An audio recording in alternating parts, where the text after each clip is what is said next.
Começando mais um episódio aqui do podcast O Analista, conversas sobre tendências, tecnologia e inovação com convidados que nos ajudam nas análises de assuntos que podem nos impactar em um futuro próximo.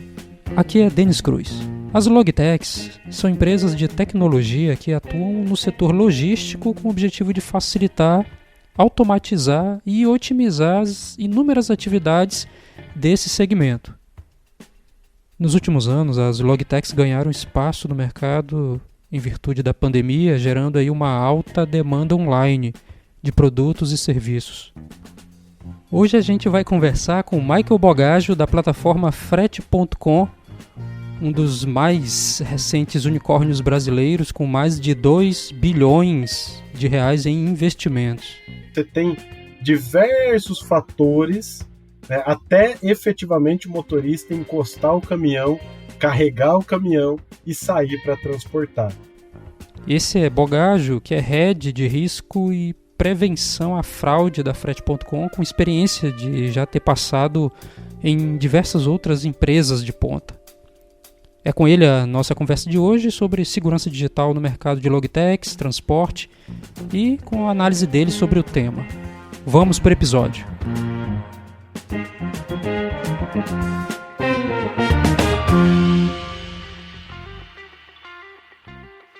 Então vamos lá para mais uma edição aqui do podcast, O Analista. Quero agradecer muito a presença aqui do Michael Bogaggio pela participação aqui e ter se colocado à disposição para falar com a gente. Obrigado, Michael. Denis, um prazer. Eu que agradeço o convite. Uma pauta super interessante e mega em alta, né? Vai ser um prazer falar contigo e poder contribuir um pouco com as informações. Beleza. O Michael, ele faz parte da equipe da Frete.com, uma startup que está em franco crescimento, está realmente despontando como uma das mais destaques nesse mercado de logística, de Logitechs.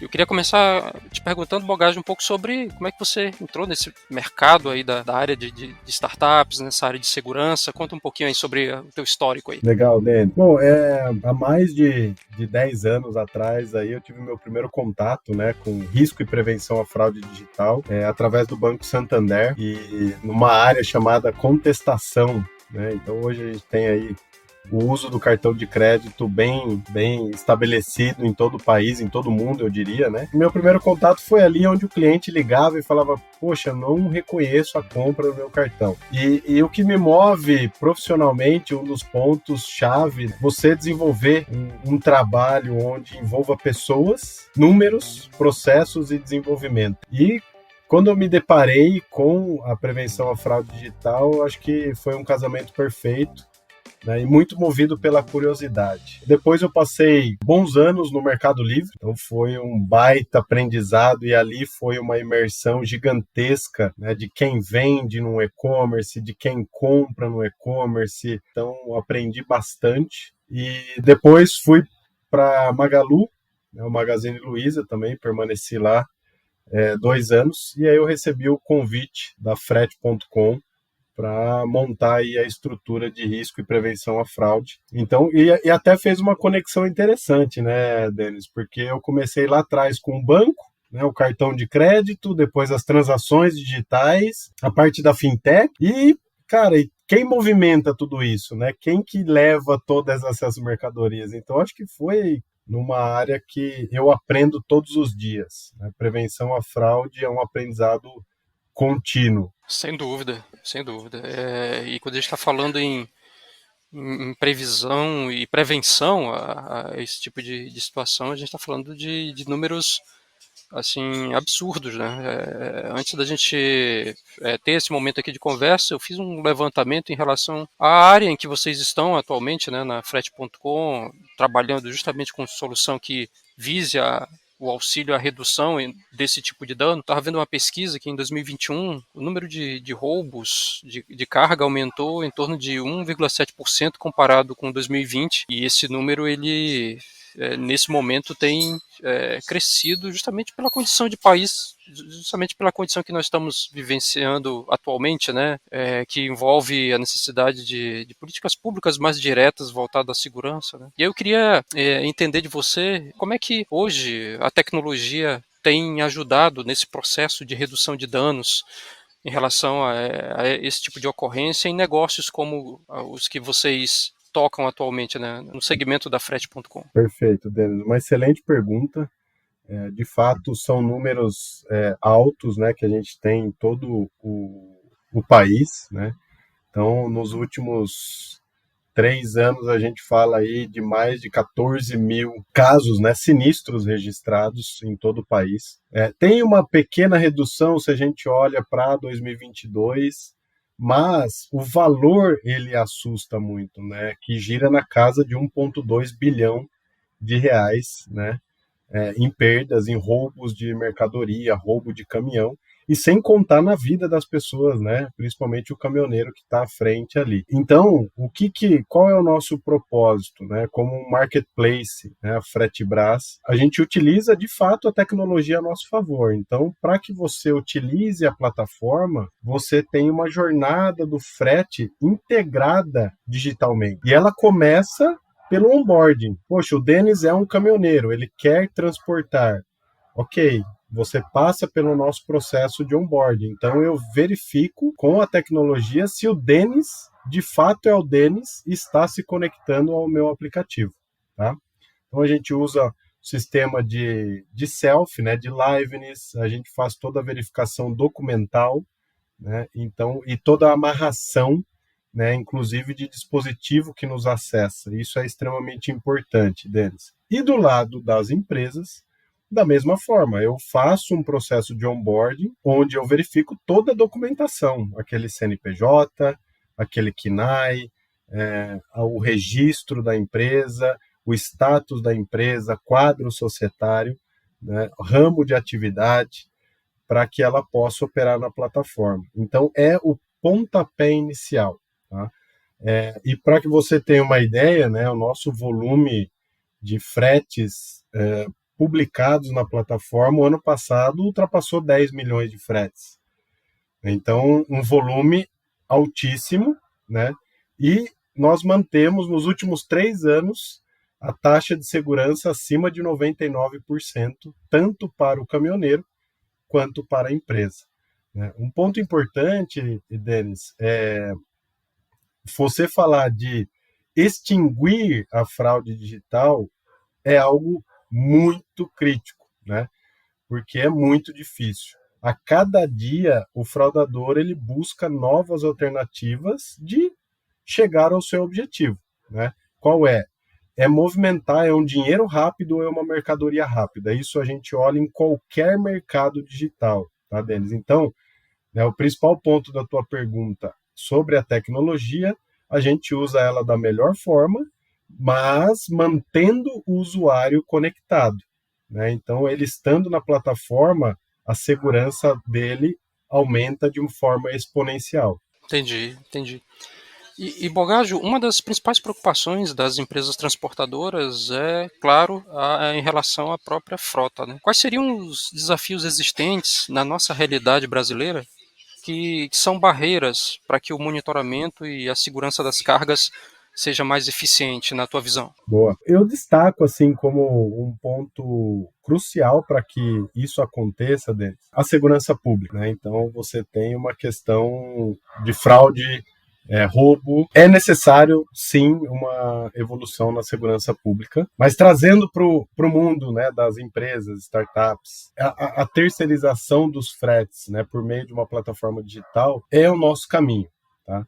Então, o nosso objetivo não é fazer com que se tenha ali uma frota própria, né? É conectar um caminhoneiro autônomo a uma transportadora, né? Aquela básica de quem tem um frete e quem leva um frete. Então eu destaco esse ponto, assim, os dois principais, né? A segurança pública para que você tenha uma maior mobilidade segura, né? E o nosso grande objetivo é fazer a conexão como um marketplace entre as duas pontas, né? Mas um dado interessante, Denis, na sua pergunta, com a digitalização, nós observamos nos últimos anos que principalmente as transportadoras, elas escalaram muito os seus negócios, porque se eu olho para trás, uma empresa para operar, né, numa determinada região, era necessário que ela criasse um escritório, todo um movimento ali. Com a digitalização, a barreira geográfica ela foi quebrada. Então a empresa ela tem mais liberdade para operar em outros estados, por exemplo, ou outras regiões ou cidades, sem a necessidade de estar fisicamente presente, né? E a mesma coisa o caminhoneiro. Quando ele pega um frete do ponto A ao ponto B, na maioria das vezes, ele do ponto B para o retorno dele era muito difícil, né? O famoso frete retorno. Com a digitalização, isso contribui para que o caminhoneiro também rode batendo lata, né? Como é dito por aí. Ele rode sempre carregado, isso traz uma maior rentabilidade, né? E por fim, Denis, quando você trabalha, né? Quando você terceiriza ali, você contrata um caminhoneiro autônomo, para a empresa também move principalmente o capital dela, porque você contratando um motorista, né, terceiro e autônomo, você tem a possibilidade de redução entre 20% e 30% do custo em relação a manter uma frota própria. Esse é um dado bem interessante. Entendi. Ainda em barreiras possíveis a serem identificadas, você relacionou algumas.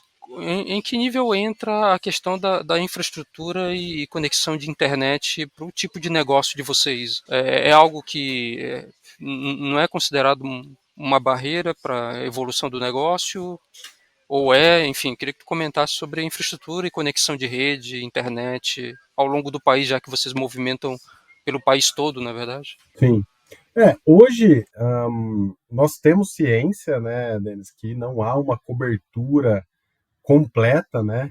Principalmente vem se falando muito do 5G, mas óbvio que ele começa a se concentrar nos grandes centros, né? E depois ele vai expandindo para as demais regiões, tá?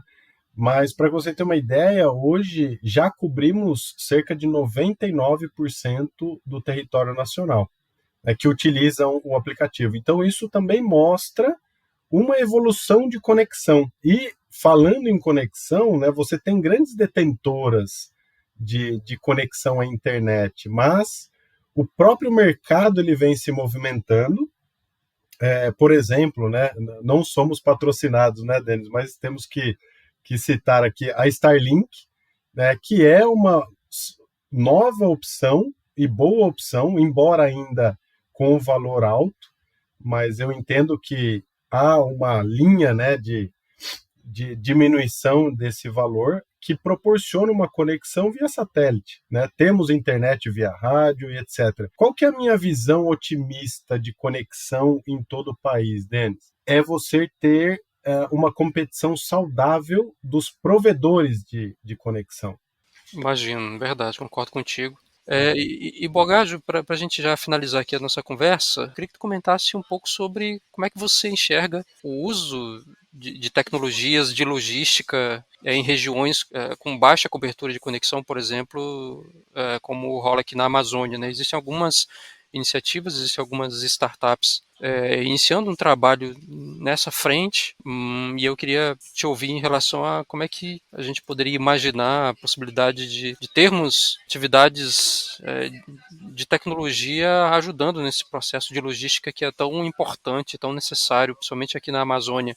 Tu entende como sendo algo que é possível de se explorar? A gente dependeria um pouco mais de iniciativas governamentais de melhoria de infraestrutura de sinal? Ou tu acha que com o que a gente já está vendo de avanços feitos, como você comentou, pela Starlink, a gente já abre um flanco grande para novas ideias surgirem aqui nessa região da Amazônia? Boa. Não, excelente pergunta, Denis. Eu sou bem otimista, né? Vamos falar especificamente da Amazônia. Por quê? Para que você tenha uma ideia, nós já temos aí cerca de 2.000 fretes saindo da Amazônia, né, para outros estados, aqui na plataforma Fretebras, tá? E cerca de 5.000 fretes só em 2023, né, no primeiro semestre, com destino para a Amazônia. Então, por isso de largada, eu digo que eu vejo com muito bons olhos e com bastante otimismo,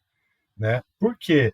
É natural, Denis, que a nossa maior atuação, né, isso falando da Frete.com e outras empresas, que a maior atuação ela permaneça por um período onde tem o maior nível de oferta e demanda, né? Então, falando do transporte rodoviário, a gente vê que grandes centros eles têm um fluxo gigantesco.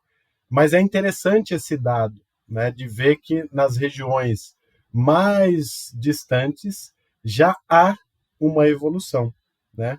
Então, eu entendo que seja um crescimento orgânico, né? Cada vez mais a região ela passa a demandar ou ela passa a oferecer, e isso gera essa engrenagem como um todo, né? Então, eu tenho boas perspectivas. Como você mesmo comentou, nós temos outras opções de conexão, isso é extremamente importante, né? E trazendo para a segurança, quando você tem uma plataforma como a FreteBras, que ela te oferece a jornada do frete dentro da estrutura, dentro da plataforma, né? E quando você fala de uma operação logística, Denis, você tem diversos fatores, né, até efetivamente o motorista encostar o caminhão, carregar o caminhão e sair para transportar, né? Você tem toda a parte de documentação, né? Você tem uma parte de GR, né, que é o gerenciamento de risco, que faz toda uma verificação individual do motorista, tá? Que é necessário, por exemplo, para que a empresa faça o seguro daquela carga, né? Então, e aí eu aproveito o gancho aqui para dizer que a gente vem implementando a GR FreteBras dentro do ecossistema da jornada do frete. Então, o nosso grande objetivo é atender todas as regiões e tendo todos os serviços e funcionalidades dentro da nossa plataforma. Beleza, legal. Que bom saber dessa atuação de vocês também na região da Amazônia, mesmo com uma quantidade populacional que nem se compara com o sul-sudeste do país, a gente de repente pode ter um público cada vez mais interessado em que os seus produtos sejam entregues com mais velocidade. Eu entendo como uma área a ser explorada fortissimamente. E mais ainda sobre as possibilidades que essa própria região tem para fazer surgir novas ideias, novas soluções. Eu imagino que a Frete.com também deve trabalhar muito em parceria, e ideias novas e startups que surjam nesse segmento são sempre muito bem-vindas, imagino até também para vocês da Frete.com, né? Então, Bogaggio, quero mais uma vez te agradecer você, agradecer o Leonardo que fez a ponte aérea para a gente ter essa conversa hoje aqui, e queria que você deixasse seus contatos como um cara especialista na área de segurança, enfim. Não, boa. Primeiro eu quero agradecer e parabenizar pelo trabalho que você vem realizando. Eu assisti alguns papos que você teve aí. Você aborda temas extremamente relevantes, então sou grato pelo convite, né, em poder participar. E eu estou super aberto, eu adoro esses papos. E também me coloco à disposição, aí tem o meu LinkedIn, michael.bogaggio, bem simples, e podem me acionar quando quiser. É isso, mais uma vez, obrigado, Bogaggio, pela tua participação aqui no podcast, foi uma ótima conversa. E para você que quer ter mais informações sobre a empresa, o próprio nome já diz tudo, é só acessar frete.com. Fim de papo, agradeço a você que tem acompanhado as nossas conversas aqui toda semana. Compartilhe essa informação com os teus contatos e vamos trazer mais gente para cá para conhecer aqui o nosso podcast O Analista, beleza? Espero que você esteja gostando aqui dos temas, dos assuntos. Compartilha e ajuda a gente aí a crescer mais. Aqui é Denis Cruz e esse foi O Analista, uma produção Reator 2. Fui!